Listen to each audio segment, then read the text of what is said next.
I stood under the broken bus shelter as thunder cracked overhead, watching my mother's silver Mercedes disappear around the corner. My sister Emma sat in the passenger seat, probably already scrolling through her phone, having forgotten I existed. The rain had soaked through my thin jacket 20 minutes ago, and my college acceptance letter, the one I'd been clutching like a lifeline, was now a soggy mess in my hands. This wasn't the first time they'd abandoned me, but it would be the last time I let them. The water pooled around my worn sneakers as I pulled out my phone with shaking fingers. 3 missed calls from Mom, all from after she'd left.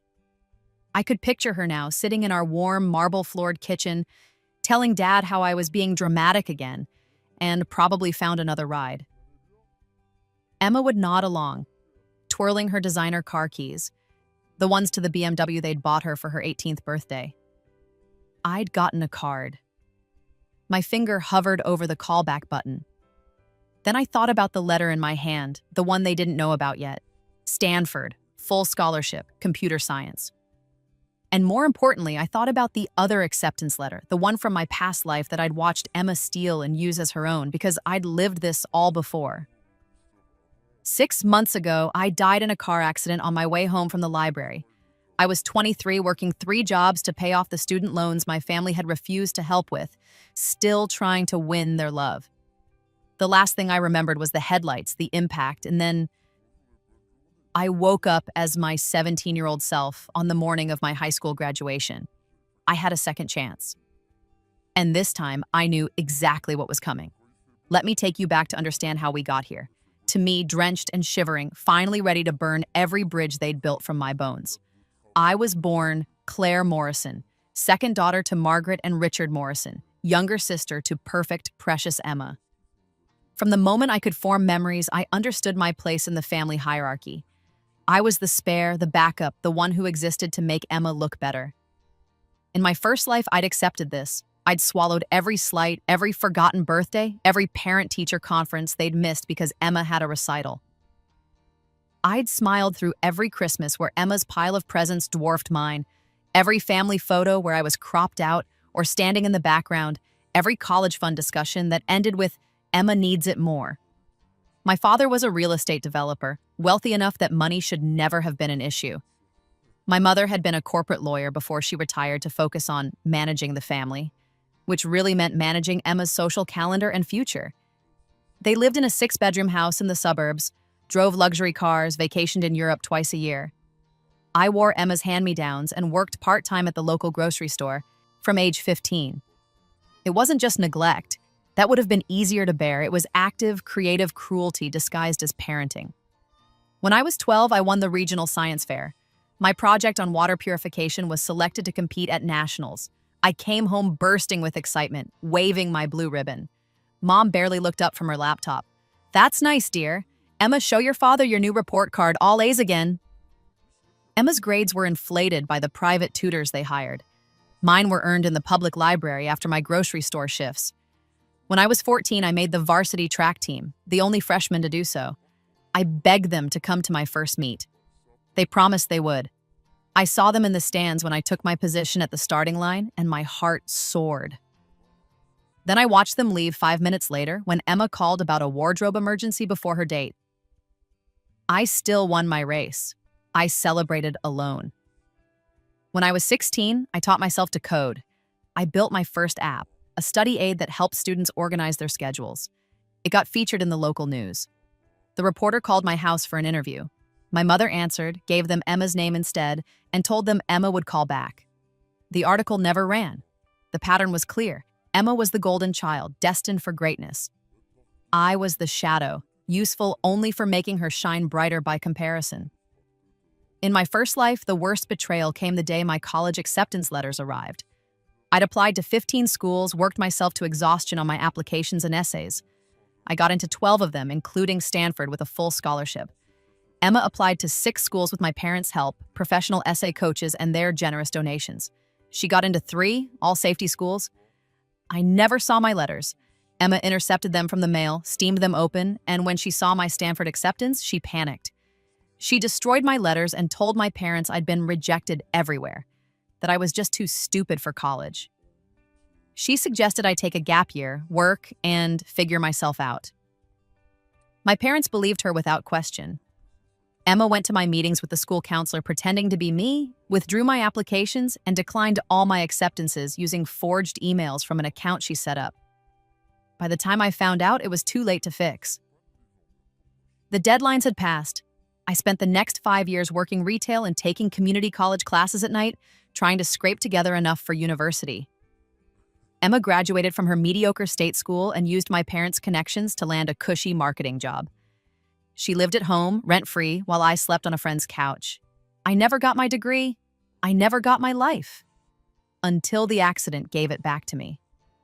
When I woke up as my 17-year-old self, I spent the first week in a state of paranoid confusion.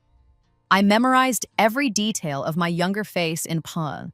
The mirror, pinched myself until I bruised, stayed up all night convinced I'd wake up back in my 23-year-old body. Or worse, not wake up at all. But it was real. I had traveled back in time or been reborn or lived through some cosmic glitch. The why didn't matter.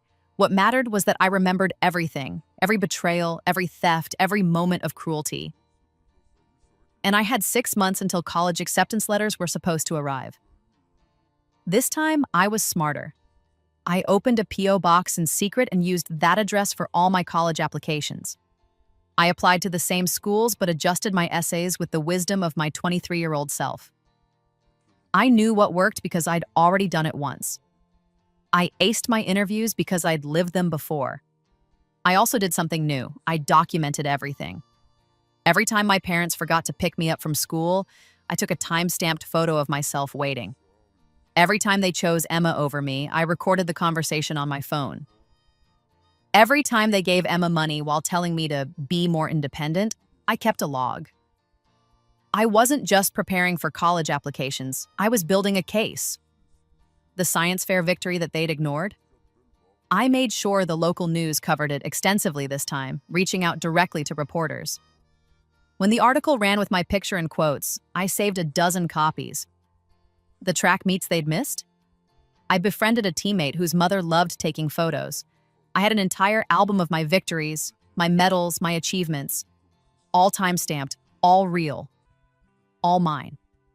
The coding skills I'd developed? I built a better app this time, one that actually took off. By the time I was 17, I had 10,000 downloads and a modest but growing revenue stream. I set up the business in my name only, with a bank account they knew nothing about. I was building a life they couldn't touch, an identity they couldn't steal. But I also knew Emma's playbook. I knew she'd try to intercept my college letters. So I set a trap. I created fake acceptance letters, rejections from every school I'd applied to, and left them where Emma would find them. I watched from my bedroom doorway as she snuck into my room, rifled through my desk, found the letters, and smiled. That smile, so smug, so satisfied, was the smile I'd seen in my dreams for 6 years. The real letters went to my P.O. box: Stanford, MIT, Caltech, Harvard, all acceptances. Stanford with a full ride again plus additional scholarship money for my app development work. I said nothing. I waited. Meanwhile, Emma's applications weren't going as well this time. In my first life, she'd had my essays to plagiarize, my achievements to steal.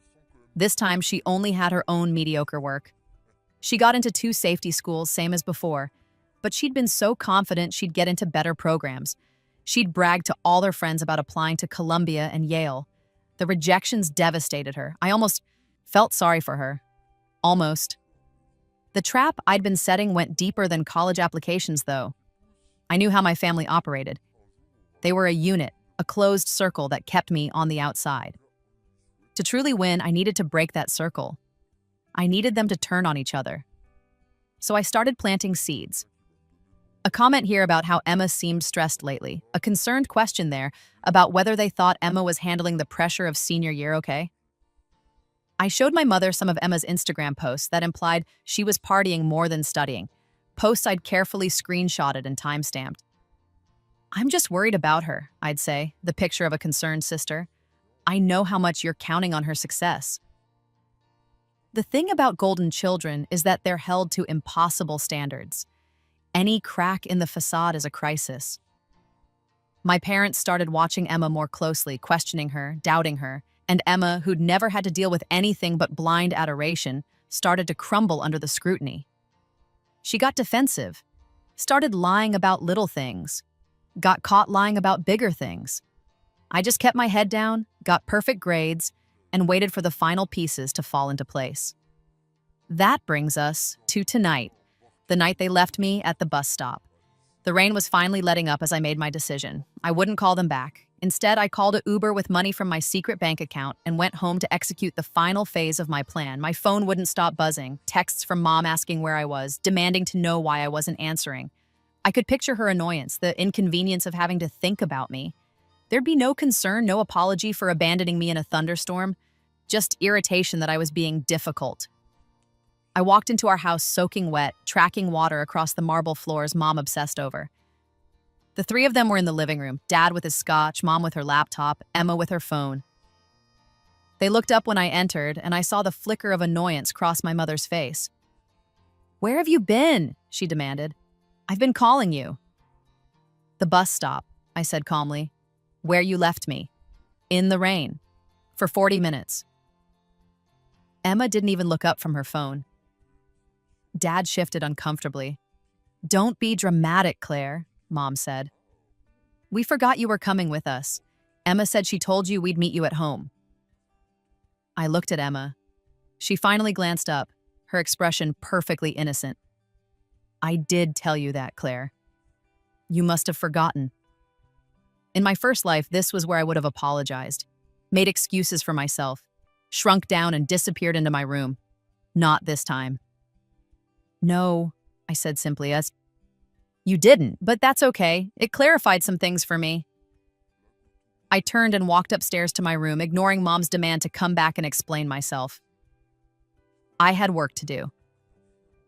Over the next 2 weeks, I set the dominoes in motion. First, I accepted Stanford's offer using my P.O. box address and my secret phone. I arranged my housing, my class schedule, my student ID, everything. As far as Stanford was concerned, Claire Morrison was enrolled and ready to start in the fall. Second, I withdrew from the high school before graduation, taking my GED instead. I'd already met all the requirements, and the test was easy for someone who'd lived through college once already. My parents didn't even notice I'd stopped going to school. They were too focused on Emma's upcoming graduation party. Third, I started moving my belongings out of the house in small increments. A box of books here, some clothes there. I had everything important stored at a friend's place. A friend whose parents actually liked me, who'd offered me their spare room if I ever needed it. Fourth, and most importantly, I sent a package to my parents' house, timed to arrive on the day of Emma's graduation party. The party was a massive affair. 200 guests, a catered dinner, live music in our backyard. Emma wore a designer dress and held court like a princess. My parents beamed with pride, toasting her bright future at Generic State University. I wore jeans and a Stanford hoodie I'd ordered online. No one noticed. The package arrived at 3 p.m., right in the middle of the party. Mom signed for it, confused by the Stanford return address. She opened it in front of her friends, probably expecting it to be something for Emma. The room went silent. Inside was a full copy of my Stanford acceptance letter, along with my scholarship documentation. Proof that I'd gotten into one of the best schools in the country with a full ride plus stipend. There was also a letter I'd written, explaining exactly what Emma had done in my first life, presented not as time travel, but as a detailed account of Emma's pattern of sabotage that I'd documented this year. Attached were screenshots of Emma's deleted emails from the fake account she'd tried to set up this time around. I'd installed a keylogger on the family computer months ago, just in case she tried the same trick. Evidence of her logging into my accounts, searching for my college application information. Timestamps of her in my room when I wasn't home, captured by the small camera I'd hidden in my bookshelf. I documented everything this time. Every theft, every lie, every attempt to undermine me. But the package contained something else too. A complete dossier of every moment my parents had neglected me, every broken promise, every time they'd chosen Emma over me. The photos of me waiting at school, the recordings of them dismissing my achievements, the financial records showing how much they'd spent on Emma versus me, a ratio of about 50:1. And finally, a final letter. Dear Mom, Dad, and Emma, By the time you read this, I'll already be gone. I'm leaving for California tomorrow to start my new life at Stanford. A life I earned on my own without any of your mama help. In fact, I succeeded despite your active attempts to hold me back. I want to thank you, actually. You taught me that I can't depend on family. You taught me that blood means nothing without love and respect. You taught me that I'm stronger alone than I ever was trying to earn your approval. I've spent 17 years being your scapegoat, your afterthought, your failure story that makes Emma look better. I've spent 17 years watching you shower her with everything while I got nothing. I've spent 17 years being invisible in my own home. I'm done being invisible. I'm going to Stanford. I'm going to become a software engineer. I'm going to be successful and happy and free, and I'm going to do it all without you. Don't call me. Don't email me. Don't try to find me. I'm not your daughter anymore. I'm not Emma's sister. I'm just Claire, and that's enough. Goodbye. P.S. Emma, I know you tried to steal my college acceptances again this year. I know you've been sabotaging me since we were kids. I know everything. The difference is, this time I was ready for you. This time I have proof. All of it is copied and saved in multiple locations. If you or mom or dad try to interfere with my life at Stanford, if you try to contact me, if you so much as mention my name to my new university, I will release everything to your friends, your school, and the press. I will destroy the perfect image you've built. So let's make a deal. You forget I exist, and I'll forget what you did. Deal? I wasn't at the party when they read all this. I was already on a plane to California, paid for with money from my app. I'd timed everything perfectly, left while they were distracted by guests and celebration. My friend's mother dropped me at the airport. She hugged me tight and told me she was proud of me. It was the first time an adult had said that to me in years. I cried in the bathroom before my flight.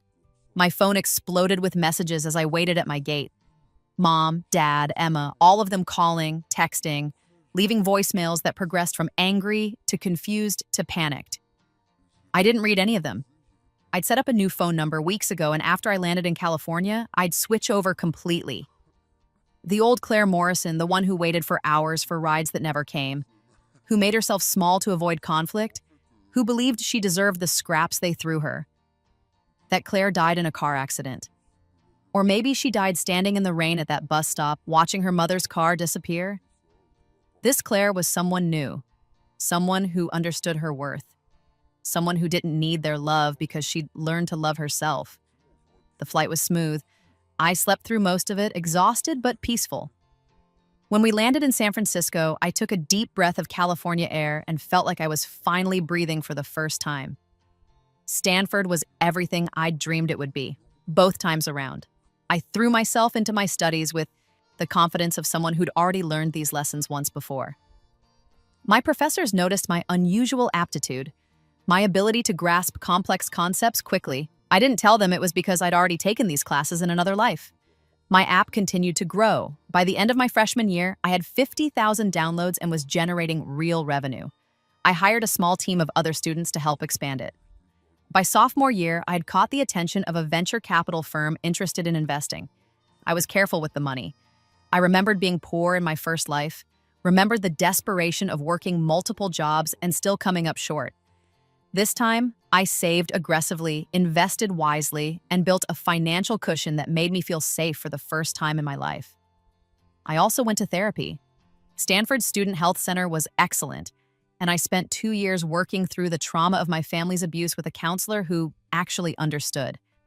She helped me see that the neglect wasn't my fault, that I deserved better, that their failure to love me was their failure, not mine. I made friends, real friends who valued me, who showed up when they said they would, who celebrated my successes without jealousy. I dated a guy from my algorithms class for a year. It didn't work out, but we parted amicably. I learned what healthy relationships looked like. I joined clubs, went to parties, traveled during breaks. I lived the college experience I'd been denied the first time around. It was glorious. I never answered my family's calls. They tried at first. Dozens of voicemails that I deleted without listening to, emails that I filtered directly to trash. They tracked down my dorm address and sent letters that I returned unopened.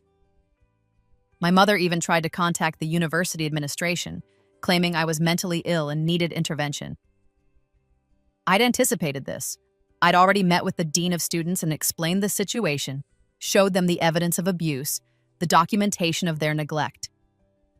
The university's lawyers sent my parents a cease and desist letter. After that, they backed off. For a while. The real test came at the end of my sophomore year when my app exploded in popularity. We hit 1 million downloads in a single week after a major education blog featured us. The revenue jumped from comfortable to substantial. By the time I was a junior, my company was valued at $12 million. That's when they came back. I was in the library studying for midterms when I got an email from an attorney representing my parents. They were suing me, claiming that since I developed the app while living under their roof as a minor, they owned partial rights to it. They wanted 40% of the company and all past revenues. I stared at the email for a long time, feeling the old anxiety creep up my spine. The old Claire would have panicked, maybe even considered giving in just to make them go away. But I wasn't the old Claire anymore. I forwarded the email to my own lawyer. Yes, I had a lawyer now, one of the benefits of a successful startup, and let him handle it. It took 3 months and a lot of money, but we won. The judge was particularly scathing in his ruling, noting that my parents had not only failed to contribute to my business, but had actively tried to prevent my success. The case was dismissed with prejudice, meaning they could never sue me over it again. They had to pay my legal fees. The irony was delicious, but the lawsuit had an unintended consequence. It made the news. Not major news, but enough that people started digging into my background. A local reporter from my hometown found the story, brilliant young tech entrepreneur estranged from wealthy family, and started investigating. She reached out to me for an interview. I almost said no. I'd built my new life by leaving the past behind, not by dwelling on it. But then I thought about other kids like me, living in the shadow of golden siblings, being neglected by parents who should have protected them. I thought about Emma, who'd gotten away with her cruelty because I'd stayed silent. So I said yes. The interview ran in a major online magazine. I told everything, the neglect, the abuse, the stolen opportunities. I showed the evidence I'd compiled. I explained how I'd escaped and built my own success. I didn't mention the rebirth, of course. I framed it as a lucky break, a moment of clarity where I'd decided to document everything just in case. But the story resonated. It went viral. Within a week, I was fielding interview requests from major outlets. My story hit a nerve with people who'd experienced similar family dynamics. The article was shared millions of times, with thousands of comments from people sharing their own stories of parental favoritism and sibling rivalry. My company's profile exploded. The publicity drove downloads to 5 million. Investors were lining up. By my senior year, I was running a company worth $50 million while finishing my degree. And my family? They were destroyed. The viral article had included their names. Not because I wanted revenge, the reporter had found the information through public records related to the lawsuit. But once it was out there, the internet did what the internet does. People from my hometown came forward with their own stories. My old teachers talked about how my parents never came to conferences, how they'd tried to intervene and been rebuffed. Emma's former friends shared screenshots of her bragging about her parents' wealth while I wore secondhand clothes. My father's business took a massive hit. Turns out, wealthy people don't want to work with a real estate developer who publicly neglected his daughter while spoiling the other. His clients started dropping him. Within 6 months, his company was in serious financial trouble. My mother's reputation in her social circles evaporated. The women she'd spent years impressing turned on her. She was disinvited from charity boards, excluded from country club events. Her friends wanted nothing to do with her. Emma had it worst of all. She'd just graduated from her mediocre college and was trying to start her career. But every time a potential employer Googled her name, my story came up. She was the villain in a viral article about family abuse. No one wanted to hire her. She tried to rebrand herself using mom's maiden name, but the internet never forgets. Someone always connected the dots. I heard through the grapevine that she'd had a nervous breakdown, that she was living back at home because she couldn't afford her own place, that she'd started therapy to deal with the public backlash. I felt nothing. Maybe I should have felt sympathy or at least satisfaction. But mostly I just felt free. They couldn't hurt me anymore. Their opinions didn't matter. Their presence in my life was so completely severed that even their suffering didn't touch me. I graduated summa cum laude from Stanford with a degree in computer science and a minor in business. My company was valued at $75 million by then. I'd already had offers from major tech companies wanting to acquire us, but I wasn't selling. This was mine. I'd built it from nothing, and I was going to see it through. The graduation ceremony was beautiful. The sun was shining, the campus was gorgeous, and I was surrounded by friends who'd become my chosen family. I wore my cap and gown with pride, knowing I'd earned every single moment of this success. My parents weren't there. Emma wasn't there. I hadn't invited them, and they hadn't asked to come. But you know who was there? My friend's mother, the one who'd driven me to the airport 3 years ago. She'd flown out to California to watch me graduate, and she cried harder than my own mother ever had. She took photos, threw a party, told everyone who would listen how proud she was of me. That night, I stood on the balcony of my apartment, a nice 2-bedroom in Palo Alto that I owned outright, and looked out at the city lights. I thought about the girl I'd been in my first life, working 3 jobs and drowning in debt, still trying to win love from people who'd never valued her. I thought about the girl standing in the rain at the bus stop, watching her family drive away. And I thought about who I'd become. Successful, independent, loved by people who chose me every day. My phone buzzed, a text from my business partner about a meeting with investors next week, another from my friend group about weekend plans, a third from my therapist checking in, no texts from my family. They'd finally gotten the message. I smiled and went back inside. I had a life to live, a company to run, friends to see. I had everything I'd ever wanted, and I'd gotten it all on my own terms. They'd left me at that bus stop in the rain, thinking I was nothing without them. They were wrong. 5 years later, I stood in the lobby of a building I'd just purchased in downtown San Francisco. My company had grown beyond my wildest dreams. We'd expanded into educational technology, partnering with schools across the country to help students succeed. We employed 200 people. We were profitable, stable, and making a real difference. I was 30 years old, technically 25 in this life, but who's counting? And I'd just been featured on the cover of Forbes' 30 Under 30 issue. The article called me a visionary, a self-made success story, an inspiration to young women in tech. It didn't mention my family. I'd asked them not to. That story was over. This was a new chapter. I'd bought the building because I was expanding our headquarters. We needed more space for our growing team, but I'd also bought it because it was in the same neighborhood where I'd slept on a friend's couch in my first life, working overnight shifts at a convenience store. I wanted to remember where I'd come from. Not the family that had rejected me, but the girl who'd refused to give up, who'd worked and scraped and fought for every opportunity. That girl deserved this success. She deserved every moment of happiness I'd built. My assistant approached with a schedule for the day. Press interviews, investor meetings, a tour of our new facility.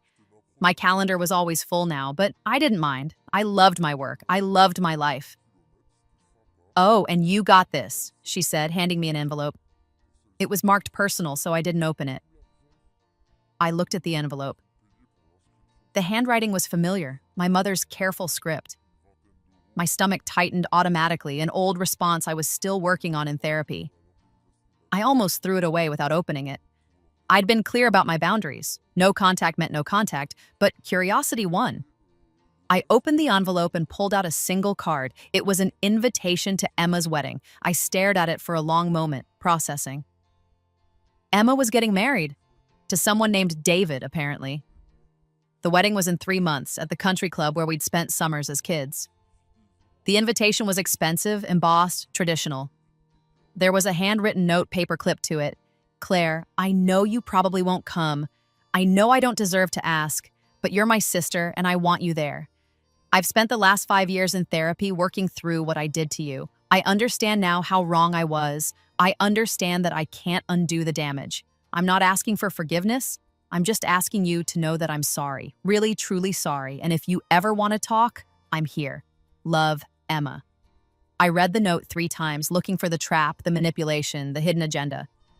But it seemed genuine. The handwriting was shaky, uncertain. Emma had never been uncertain about anything in her life. People can change, my therapist always said. They don't always change, but they can. I fold the invitation and note carefully and put them in my desk drawer. I didn't RSVP, yes, but I didn't throw them away either. Maybe someday I'd be ready to consider reconciliation. Maybe someday the idea of seeing my family wouldn't make my chest tight and my hands shake. But not today. Today I had a company to run, a life to live, success to savor. Today, I was exactly where I was meant to be. The day of Emma's wedding arrived. I didn't go. I sent a generic congratulations card with no return address just to prove to myself that I could be the bigger person. But I didn't attend, and I didn't respond to the note. Instead, I spent that day at a youth center I'd been funding, teaching coding classes to underprivileged kids. Kids who reminded me of myself, smart, ambitious, but overlooked. Kids who just needed someone to believe in them. I'd started the program a year ago, partnering with schools in low-income areas to provide free technology education. It was my way of giving back, of making sure other kids didn't have to fight as hard as I had for opportunities. One of my students, a 15-year-old girl named Maria, had just won a regional coding competition. She'd beaten out kids from expensive private schools with their fancy equipment and private tutors. She'd done it with determination, talent, and the refurbished laptop I'd given her. Watching her accept her award, seeing the pride in her eyes, I felt more satisfaction than I'd felt in years. This was what success meant to me now, not just building wealth or a company, but creating opportunities for others. "Thank you," Maria said to me afterward, clutching her trophy, "for believing in me when no one else did." "You earned this," I told her. "I just gave you the tools.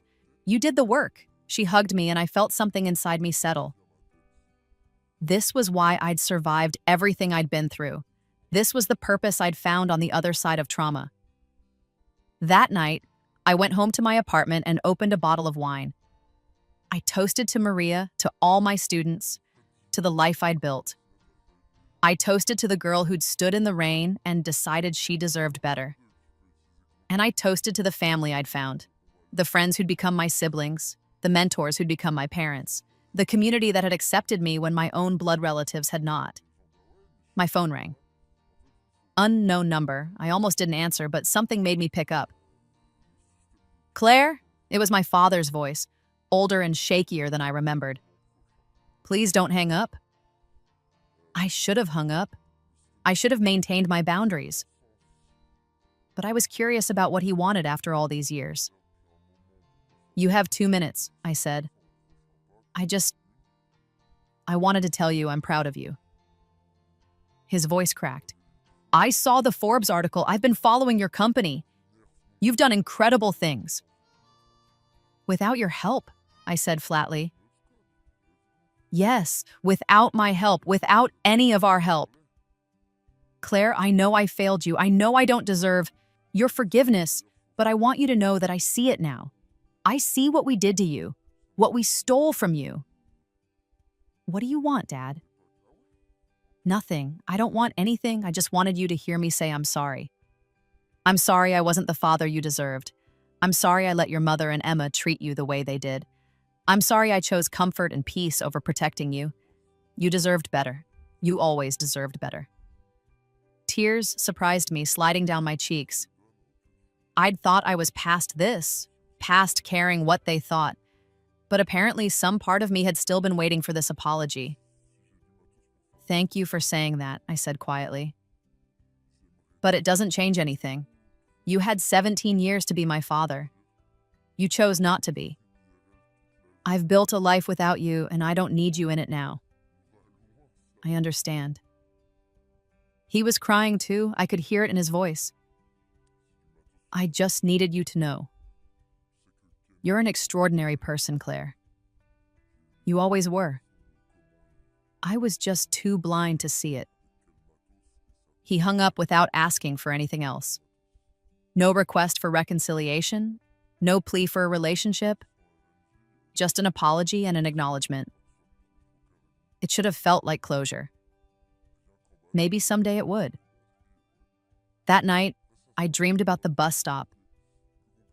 But this time, when my mother's car drove away, I didn't stand there waiting. I called that Uber, went home, packed my bags, and left. In the dream, I was smiling. I woke up feeling lighter than I had in years. 3 more years passed. My company went public with an IPO that made me a billionaire at 28. Well, technically 33, but again, who's counting? The wealth was surreal. Growing up with financial anxiety, even in a wealthy household where I was deliberately excluded from that wealth, had left deep scars. Now I had more money than I could spend in a lifetime, and I was determined to use it wisely. I expanded my educational programs to 50 cities. I funded scholarships for first-generation college students. I donated to causes that helped abused and neglected children. I used my platform to speak about family trauma and the importance of chosen family. I bought a house in the Bay Area, nothing ostentatious, just a comfortable 4-bedroom with a view of the bay. I decorated it myself, with art from local artists and furniture I actually liked, not status symbols meant to impress people. I adopted a dog, a rescue mutt named Charlie who'd been found abandoned on the side of the road. We understood each other, Charlie and I. Both of us left behind by people who should have cared for us, both of us finding our way to something better. I dated occasionally, nothing serious. I was learning that I was okay being alone, that I didn't need a relationship to complete me. If the right person came along, great. If not, I was happy with the life I'd built. I went back to therapy regularly, working through layers of trauma I hadn't even realized I was carrying. My therapist helped me understand that my family's rejection wasn't a referendum on my worth. It was a reflection of their inability to love anyone who didn't serve their image of perfection. I learned to grieve the family I'd never had, the childhood I'd deserved but never received. I learned to stop waiting for them to change, to realize, to apologize. My father's phone call had been the exception, not the rule. My mother never called. Emma sent a few more letters over the years, each one claiming growth and change, each one asking for another chance. I read them but never responded. Maybe I was being unfair, maybe they really had changed, but I'd learned that I didn't owe them my forgiveness or my presence just because they'd finally developed consciences. The damage they'd done had shaped my entire life, both lives. That couldn't be undone with apologies. And honestly, I was happy without them, happier than I'd ever been. I didn't wake up hoping for their love anymore. I didn't measure my success by whether they noticed it. I was free of them in every way that mattered. On the 10th anniversary of the day they'd left me at the bus stop, 8 years in this timeline, I took myself to dinner at the nicest restaurant in San Francisco. I wore a designer dress I'd bought without looking at the price tag. I ordered expensive wine and the chef's tasting menu. I celebrated alone, and it felt perfect. Halfway through dinner, I noticed a family a few tables over. 2 parents, 2 daughters, one older, one younger. The parents were fawning over the older daughter, who was talking about her college plans. The younger daughter sat quietly, pushing food around her plate, invisible. I saw myself in her, both versions of myself, the girl who'd accepted her invisibility, and the woman who'd fought her way out of it. When the family got up to leave, I stopped their server and handed him my business card. "Give this to the younger daughter," I said. "Tell her if she ever needs someone to talk to about college, careers, or just life, she can email me." The server looked confused but agreed. I didn't know if she'd reach out. Maybe she had a great relationship with her family and I'd misread the situation. Maybe not, but if she needed help, she'd have my contact information. She'd know someone saw her. That was all I could do. See others the way I'd wanted to be seen. Help them the way I'd needed help. Break the cycle of neglect and cruelty by being the person I'd needed when I was young. At 35 years old, 40 in my first life, I stood at the podium of a major tech conference as the keynote speaker. The auditorium was packed with thousands of people, all there to hear me talk about building ethical technology companies and creating inclusive workplace cultures. I'd been invited because of my company's success, but also because of my outspoken advocacy for employees' mental health and work-life balance. In an industry known for burning out young workers, my company was known for actually caring about our people. We had generous parental leave, mental health days, flexible schedules. We paid well and promoted from within. We actively recruited from underrepresented communities and had programs to support first-generation professionals. I'd built the company I wished had existed when I was struggling in my first life. A place where hard work was rewarded, where people were valued for their contributions rather than their connections, where you didn't have to sacrifice your health or happiness for success. As I looked out at the audience, I saw people who reminded me of my younger self, hungry, ambitious, trying to prove themselves. I wanted them to know they could succeed without compromising who they were, without accepting abuse or neglect as the price of admission to success. My journey to this stage wasn't traditional, I began. I didn't come from a supportive family or have connections that opened doors.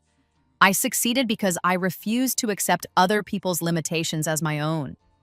Because I learned that sometimes the family you're born into isn't the family you need, and that's okay. You can build your own family, your own support system, your own definition of success. I talked about the importance of documentation, of protecting yourself, of knowing your worth even when no one else sees it. I talked about the danger of tying your self-esteem to people who don't value you. I talked about the freedom that comes from walking away from toxicity, even when it's hard. The speech got a standing ovation. Afterward, dozens of people lined up to talk to me. They told me their own stories of family dysfunction, of being overlooked or undervalued. They thanked me for speaking publicly about something many people kept hidden. One woman, probably in her 50s, waited until everyone else had left. She approached me with tears in her eyes. "I'm Emma's mother-in-law," she said quietly. "David's mother. I wanted to meet you and tell you that your sister talks about you all the time. She's genuinely changed, Claire. She's in therapy, she's taken accountability for everything. She knows she can't undo the past, but she's trying to be better." I stood very still, processing this information. "Why are you telling me this?" "Because I think you deserve to know. Not because you owe her forgiveness, you don't. But because sometimes people really do change, and you should get to decide what to do with that information with all the facts." She handed me a photo. Emma and David with two small children, a boy and a girl. They were laughing, the kids covered in what looked like finger paint. "She named her daughter Claire," David's mother said softly. "She wanted her to have a strong namesake." I stared at the photo for a long time. The little girl did look like Emma had as a child. Like I had too, though no one had ever noticed the resemblance.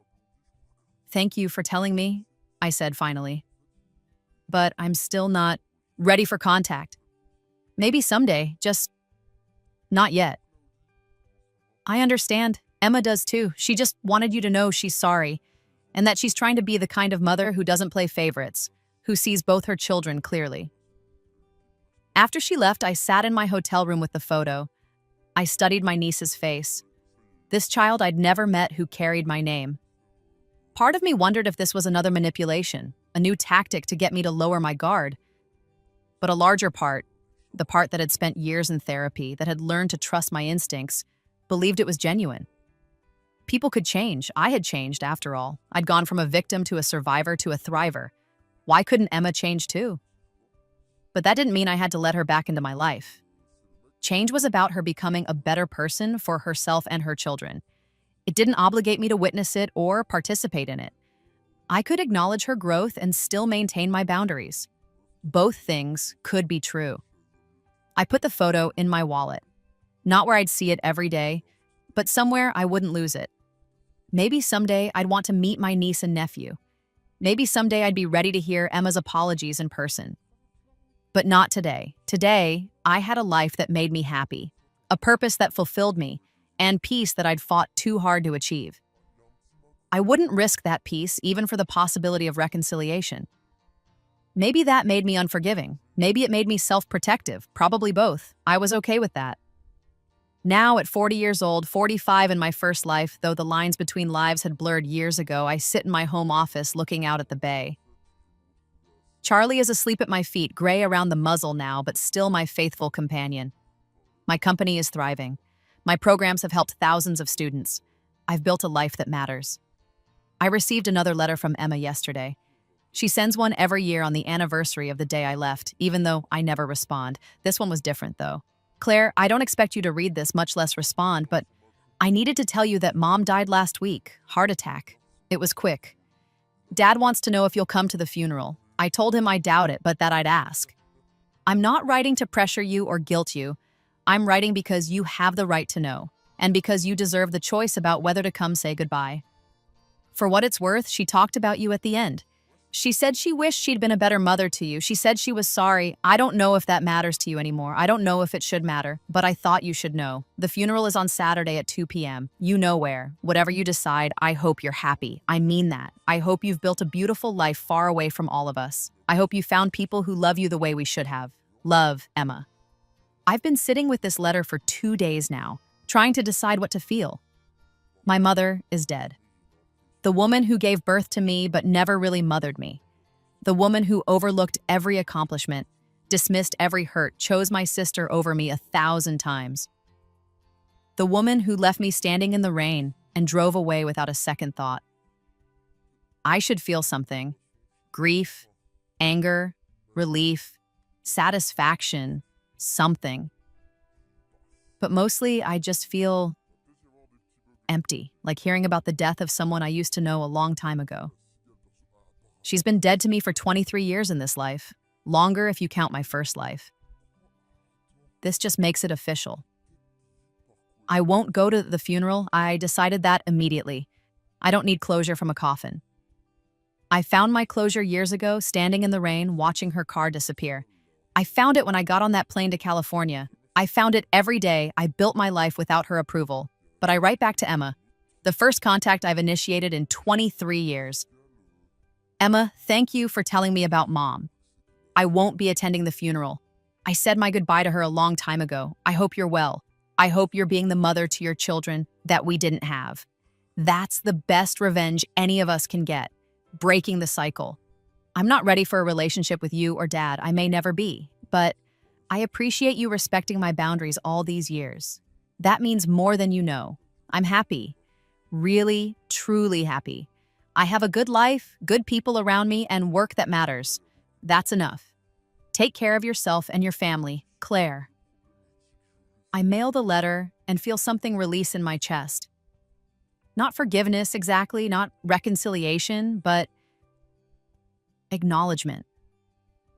Recognition that we're all just people doing our best, even when our best is deeply flawed. My mother did her best, and it wasn't good enough. Emma did her worst, and she's trying to atone for it. My father failed to protect me, and he's living with that guilt. And me, I survived, thrived, and built something beautiful from the ashes of my childhood. That's my story. Not the tragic tale of the abandoned daughter, but the triumphant story of the woman who abandoned them back and discovered she was better off for it. 5 years later, I'm 45 years old, attending my company's 20th anniversary celebration. 20 years since I started building an app in my dorm room, angry and determined and alone. 20 years since I left my family behind and never looked back. The celebration is huge. All our employees, past and present, plus their families. There's a video tribute showcasing our impact. 10 million students reached, 50,000 scholarships given, hundreds of millions of dollars donated to educational causes. They're honoring me as the founder, but I make sure the tribute focuses on our team, our mission, our collective impact. I'm just one person. The company has grown far beyond me. During the cocktail hour, my assistant approaches nervously. There's someone here who says she's your niece? She showed ID, Claire Morrison. She's 18. She says Emma sent her with a letter, but she won't attend without your permission. My heart stutters. The little girl from the photo, now grown, named after me, carrying the weight of her mother's regrets, says, "Send her in," I say.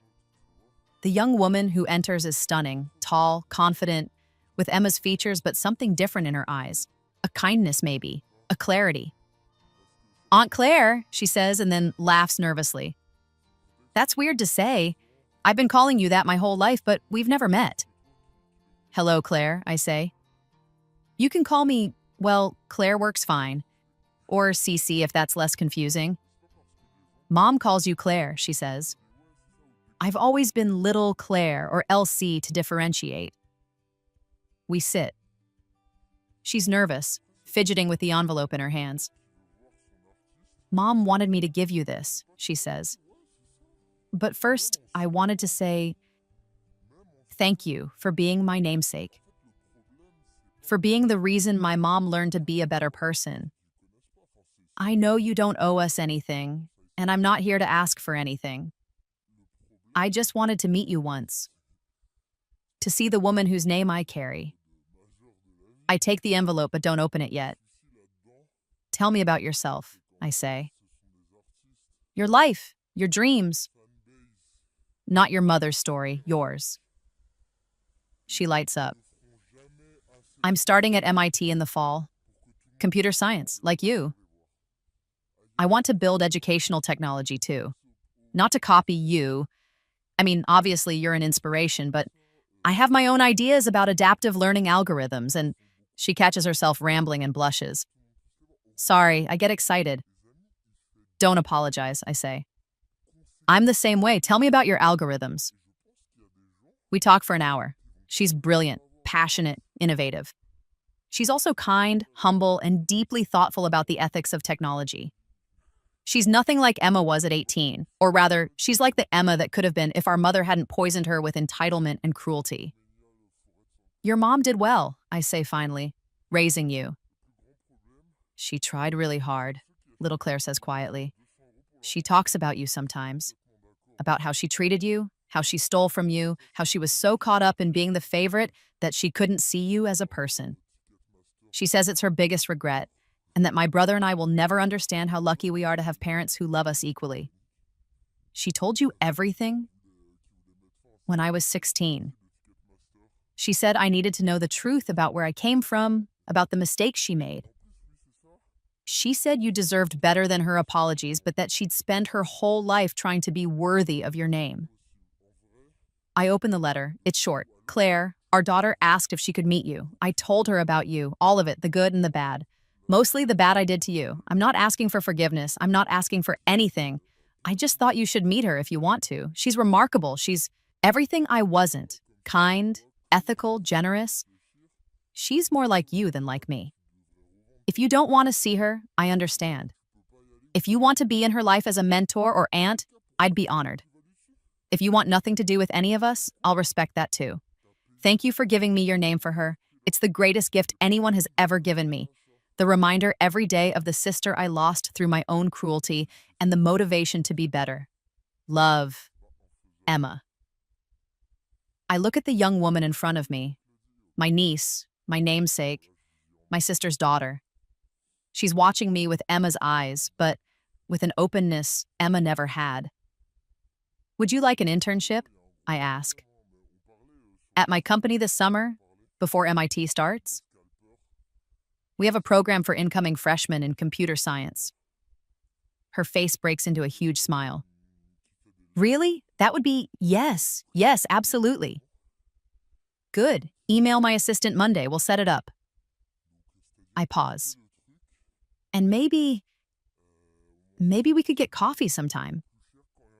Not as aunt and niece necessarily, just as two Claire Morrisons who love technology and want to change the world. I'd like that, she says softly. A lot. After she leaves, I sit with the letter for a long time. This isn't forgiveness. I don't know if I'll ever be ready for that, but maybe it's something else, not reconciliation, but connection. Acknowledgement that Emma's daughter isn't responsible for Emma's sins, that this bright, kind young woman deserves to know her aunt if she wants to. Maybe I can mentor her the way I wish someone had mentored me. Maybe I can be in her life without letting Emma fully back into mine. Maybe boundaries can be flexible without being broken. I don't know yet, but I'm willing to try. Today is my 50th birthday, 55 if we're counting both lives, but I stopped doing that years ago. I'm just Claire now, one continuous life, one unbroken story of survival and success. I'm hosting a party at my home, something I rarely do, but this is a big birthday, a milestone worth celebrating. My house is full of people I love, my team from work, my friends from Stanford, the people who've become my family over the years. Little Claire is here too. Just Claire now that she's 23 and graduated from MIT with honors. She's working at my company as a senior engineer, brilliant and kind and everything I hoped she'd be. We have coffee every Sunday and talk about technology, ethics, and life. She's as close to a daughter as I'll ever have, though we don't use that language. We're just two women who share a name and a passion. She brought her mother. I almost asked her not to. But Claire, my Claire, little Claire, though she's not so little anymore, had asked so earnestly, said Emma had been in therapy for decades now, said she'd never asked for anything before. So I said yes. Emma arrives late, which is somehow fitting. But when I see her, I'm struck by how much she's aged. She's 52, but she looks older. Gray hair, lines around her, eyes. a softness to her that wasn't there before. "Thank you for letting me come," she says quietly. "I know I don't deserve to be here." "You don't," I agree. "But your daughter does, and she wanted you here, so here you are." We stand awkwardly for a moment. Decades of hurt between us, oceans of words unsaid. "I'm sorry," Emma says finally. "I know I've said it before, I know it's not enough, but I'm sorry for everything. I was a terrible sister. I stole your opportunities, your childhood, your family. I can't undo any of it. But I want you to know that I've spent every day since trying to be better, to be the kind of person who deserves to share a name with our daughter." I look at her, really look at her, and see something I never expected. Genuine remorse. Not performative guilt or manipulation, but real, bone-deep regret. "I believe you," I say. "I believe you've changed. But that doesn't mean we can have a relationship. Too much has happened. Too much time has passed." "I know," she says. "I don't expect anything. I just needed to say it again, in person. You deserved a better sister. I'm sorry I wasn't her." Later, as the party winds down and people start to leave, I watch Emma with her daughter. The way she looks at Claire with pure pride and love, no competition or comparison. The way she encourages her, supports her, believes in her, she really did break the cycle. I catch myself feeling something unexpected. Not forgiveness exactly, but resolution. Understanding that people are complex, that growth is possible, that someone can do terrible things and still become better. Emma will never be my sister again. We'll never have family dinners or inside jokes or the kind of bond we should have had. But maybe we can have this. Polite distance, acknowledgement of the past, mutual investment in the next generation. Maybe that's enough. As the last guests leave, I stand on my deck watching the sunset over the bay. Charlie is gone now, peacefully in his sleep last year, but I've adopted another rescue, a young shepherd mix named Hope. She leans against my leg, warm and solid and present. I think about the girl I was in both lives, the one who waited for love that never came, who worked herself to death, trying to earn approval from people who'd never give it. The one who stood in the rain and watched her family drive away. That girl saved me. Her pain, her determination, her refusal to accept less than she deserved, it all led here, to this life, this success, this peace. I never answered their calls. I built my own family, my own success, my own happiness. And in doing so, I became exactly who I was meant to be, not someone's overlooked daughter or forgotten sister, but Claire Morrison, a woman who knew her worth and never settled for less. The rain doesn't scare me anymore. I have a car, a home, people who would never leave me waiting. I have everything I needed and more than I ever dreamed. And if I close my eyes, I can still see her, 17-year-old me, standing at that bus stop, making the decision that changed everything, choosing herself, choosing freedom, choosing a life beyond the family that never valued her. I whisper into the evening air, "Thank you. Thank you for being brave. Thank you for being strong. Thank you for walking away and never looking back. Thank you for becoming me." The sun sets, painting the sky in brilliant oranges and purples. Hope barks happily at a seagull. Inside, my home is warm and full of the echoes of laughter from people who chose to celebrate me. This is my life. This is my victory. And I earned every single moment of it.